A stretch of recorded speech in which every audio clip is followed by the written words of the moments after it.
दिनैहाय जोङो मुंख्लं न'खरनि जानानै जोङो बेखौनो बुंनो सानो दे दिनैहाय जोंनि बिमा बिफा बिदा फंबाय बिब' बिनानावफोरा दिनैहाय बिसोरो गावसिनि बेसेन गोसा जिउखौ बावनानै बिसोरो मुंख्लं जालांबाय। दिनैहाय बिसिनि मुंख्लंआ जेबो बेसेन गैया नामा? बिसिनि न'खरनि जानानै जोङो दिनैहाय जोङो बिमा खोमानांदों बा बिफा खोमानांदों बा बिदा फंबाय बिब' बिनानाव खोमानांदों। जोङो बिसिनि थैनायनि जिहेथु मोननांगौ अनसुंथाइ बे अनसुंथाइखौहाय जोङो दिनैसिमबो मानो मोननो हायाखै, मानि थाखाय बेखौहाय जोङो मोनथिनो लुबैयो। आरो दिनैहाय बिटिआरनि चिफ प्रमद बर'आ बानासुर फोथारावहाय बियो रोखा रोखायै बुंदोंमोन, बिथङै बुंदोंमोन मुंख्लं न'खरफोरनो सासे 4th ग्रेडआवहाय साख्रि होगोन होननानै आरो गंसे न' लुनानै होगोन होननानै।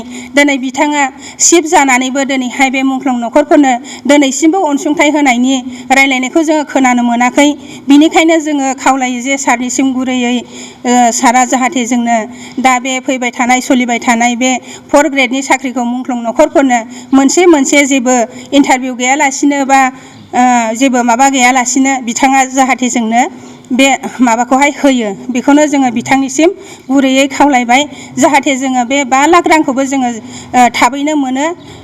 आरो जोंनो जुदि बे 5 लाख रांखौ थाबैनो बिथाङा होनायनि राहा लायाबा जोंबो माबा मोनसे सोमावसारनायनि लामायाव जोंबो आगान सुरगोन। जोङो बेखौनो बिथांनिसिम गुरैयै खावलायहरनाय थाबाय। जोंनि बाक्सा जिल्ला मुंख्लं न'खरारि आफादा दाजानाय बै समनिफ्रायनो जिथुनिखि असम सरकारा बड'लेण्ड आन्दलनाव थैनाय जि मुंख्लं बिथांमोननो 5 लाख एकालीन अनसुंथाइ होगोन होननानै फोसावनाय लेखा दिनै बे खामानिखौ दिनैसिमबो मावफुंनाय जों नुनो मोनाखै। बेनिखायनो जों दिनैबो गासै मुंख्लं न'खरनि बिगोमाफोरखौ लानानै दिनैबो जोङो मोनसे सावरायनाय हाबाफारि लादों। जाहाथे जोंनि जि मोननांगौ जे मुंख्लंफोरनि अनसुंथाइ बेखौ मोनाब्ला जों गुबुन राहायै सोमावसारनो गोनां जागोन होननानै जोङो एसे थांखि लानो थाखाय आवगायदों। बेखौनो फोरमायनो सानदों जोंनि बिटिआर सरकारनि जे दैदेनगिरि प्रमद बर' सार, गबिन्द बसुमतारी सार, लोगोसेयावनो हाग्रा बिफाननि मिनिस्टार रन्जित बसुमतारी सार बिथांमोना जे जोंनि बर' आन्दलनाव जायफोरा मुंख्लं जालांबाय बिथांमोननि जिउमाखौ मान होनानै जाहाथे गभर्नमेन्टआ एबा सरकारा फोसावनाय लेखा दिनैनि समनिफ्रायनो जाहाथे जोंनो 5 लाख रां अनसुंथाइ बे रां होनाय खामानिखौ थाबैनो मावफुंना होयो। बेखौनो जों दा सोलिबाय थानाय बिटिआर सरकारनिसिम गुरै खावलायदों। आरो दा सोलिबाय थानाय जे बिजेपि असम सरकार बिथांमोनखौबो जों खावलायदों जिथानखि जा समाव असम सरकारा बिजेपि सरकार हिसाबै सोलिबाय थादोंमोन बै समाव चिफ हिसाबै दङमोन सर्बानन्द सन'वाल बिथाङानो 2017 मायथाइयाव फोसावदोंमोन बड'लेण्ड आन्दलनाव जायफोरा मुंख्लं जालांबाय बिथांमोननो 5 लाख रांनि अनसुंथाइ होगोन होननानै फोसावदोंमोन। बेनिखायनो बै फोसावनाय लेखा दिनैसिमबो बे खामानिखौ जों मावफुंनाय नुनो मोनाखै।